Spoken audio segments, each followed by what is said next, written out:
bollock for this this indie promotion in fucking, I don't know, South End. He's the world champion of his indie promotion too. I was like, I'm sorry, but the NWA title at the time that Gary Steele had it meant nothing, and Ring of Honor is an independent promotion. Exactly. Well, this is the time when I was about and really about at the time, and it meant nothing. It was a paid for job, and it meant absolutely nothing. So anybody that says anything different on Twitter is very wrong. Yeah, it's just people. There are people on the internet, people on Twitter who lived like the ones who. This is something that Kevin and I talked about once. Nash, I forget his exact phrasing of it, but the guy speaks in sound bites, so like whatever I say is not going to be as good as the way Kevin puts it. But he sort of said something about the guys who are the first ones to like criticize you on the internet and stuff. Like, don't even worry about them, is it? Because they're the ones who are always going to be there. Like, they're the ones who are always going to, like, they'll say all this stuff, but they'll always watch, and they'll always buy the pay-per-views, and they'll always, show up when they come through your town, like, so. They're the guys you want, exactly. They're the guys that used to slate us the most were the guys that always paid for the front row seats. Yeah. That's exactly the point. So you are the TNA World Heavyweight Champion. What is next? Hopefully a good program. You know what I mean? Like, that's for me, is like when you we had sort of an unfortunate situation with AJ, and all the rest of it. And, I'd love to work more with Jeff Hardy. Like, he's my favorite guys to wrestle. But, for me now as the heel champion, all I said was, like, when stuff was laid out to me, I just was like, hey, awesome. Like, give me a good program with someone. Do you know what I mean? Like, let me just, like, it's all about your opponent. You know what I mean? If you don't have a good set of opponents lined up, then then you're dead in the water. So like that's pretty much where I'm at with it. So I don't know. Hope we'll find out soon enough. But hopefully Joe, and there's plenty of options there, like as who to work with. Because I've had a good program with Joe, but for the world title it'd be awesome. I'd like to work with Kurt in a significant program when he gets back from surgery. Jeff, I'd love to do more with.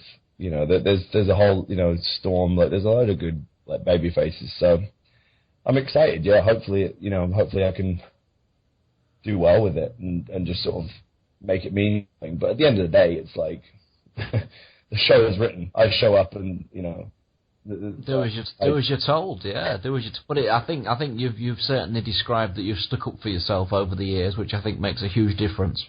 You do have to. Like, there's a time and a place.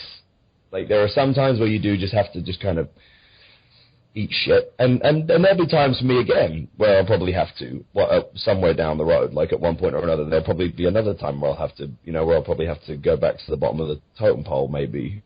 Eat shit, but for now, I've earned the sort of distinction, if you like, to be, in this sort of spot I'm in, and I'm, I'll stand up for myself if I believe in what I'm saying, and if someone wants to disagree with me or whatever, then we can talk, and that's something you earn. You can't do that from day one, but you do that right, And finally, we've got a little friend over there of ours as well from the UK Isles. How's our little friend Rockstar Spud getting on? Oh, well, I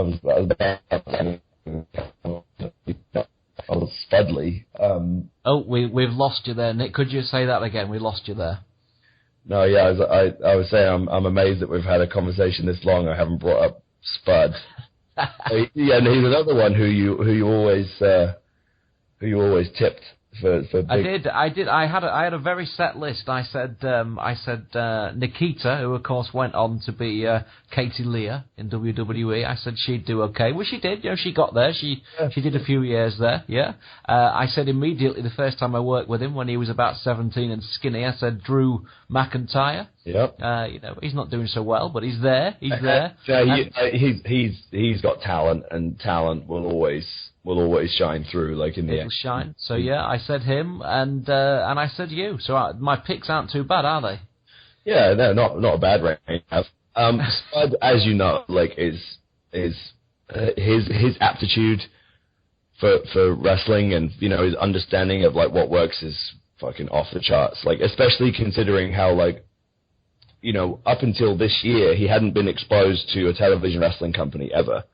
And, like, I think about, like, what I knew prior to getting here, which was nothing, and, like, how much I basically learned and understood and picked up through osmosis, like, during my first sort of couple of years, and, like, how much different, like, if you ask anyone on the roster at that time, like, the one thing they would constantly say about me during that time was, like, man, he's improved so much, because, in other words, it meant, God, he was dreadful, and then suddenly just got it. You know what I mean? Luckily, quickly, I picked it up. But Jay is, like, I remember going, like, doing an independent show with him when I was in British Invasion, and, like, just, having a conversation with him and just thinking, he fucking gets it. Like, he really understands, like, what works and what doesn't. Because I love the past, and I love, like, reminiscing about it, actually. Like, one of the great things about having Jay around is that, like, we can, I finally got someone, because when Doug was here, we'd do it too, but I finally got someone who I can, like, reminisce with about all the indies and, like, the camps and all that kind of stuff, because obviously all the guys in the States, they've all crossed paths with each other, like, at various points here and there, but I can't join in on any of those stories, whereas now we've got Jay, we can tell all these Brian Dixon stories and and all this kind of stuff, and we can sit there in the dressing room and be like, yeah, that was it, fucking red reels, and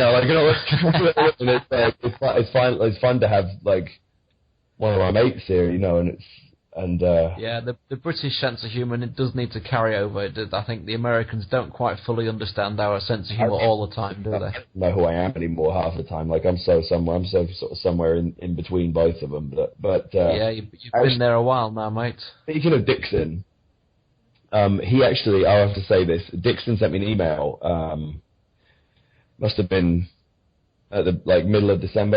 I was back in the UK for Christmas. I got an email. I was up in Nuneaton visiting my nephew, and I got this email from Brian. And it was, like, a really nice email, and, like, just the fact that you get an email from Dixon is significant in itself, because he's still not quite sure how to use a computer, I think, bless him. But he sent me this really nice email, like, saying, like, how he was, like, really pleased for me winning the title, and it was like it was a testament to my dedication and all this kind of stuff. Said this really nice stuff, and that actually, it meant a lot to me that Brian went out of his way to contact me, and I think he's going to, like he said, hopefully if I get a chance, I'll come to the TNA show in Manchester. And I was saying, I told some of the boys, and they were like, oh yeah, I really hope he comes, cause so many of the guys have heard stories about Dixon from not just me, but from, like, Doug and from Spud, and then even from Brian Danielson, of course, Daniel, and now, like, and all those guys, like, in WWE, and all, like so many guys have heard all these stories about Brian Dixon, like the legendary Brian Dixon, and they just want to meet him. You know what I mean? And so I'm going, like, I'm going to email him and say, like, you have to come to Manchester. Like, so many of the guys just dying to meet you, and I would just love to see him, like, meeting, like, Kurt Angle. Do you know what I mean? And be like, hey. Kurt, nice to meet you. Are you available for Bognor on Saturday? Yeah. How much would you want for a booking, lad? Once I get more relaxed at this podcasting business, I will have some fantastic travelling Brian Dixon stories to tell. Most definitely. Right, final thing then, Nick, and I shall let you go. We're going to do a weekly thing here. It's a little competition to test your wrestling trivia.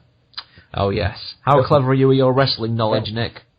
I feel like I'm quite good, but then it's one of those things that you either know it or you don't, so...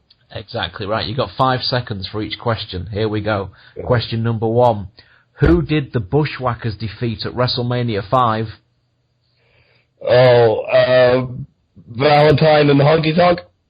I'm afraid that's incorrect. It was the Rougeau brothers. Who was the first ever TNA World Champion on May the 13th, 2007? AJ? No, I'm afraid that's incorrect. It was Kurt Angle. Wait, what? Hold on. Yeah, I'm sorry. That's from Wikipedia, so it has to be correct. As in when it was like when it went from NWA to TNA. And I gave the date, so you are incorrect. All right. Which legendary British wrestler was the first man to wear the mask of Black Tiger? Oh, Mark Rocco. There you go. Question number 4. Which wrestler starred in the movie The Princess Bride? Andre the Giant. And question number 5. How old is Sting? You can't ask me that. I believe that he's 55 or 56, something like 54. I don't know. Mid-50s. Which one are you going for? 54. That is correct. Yes!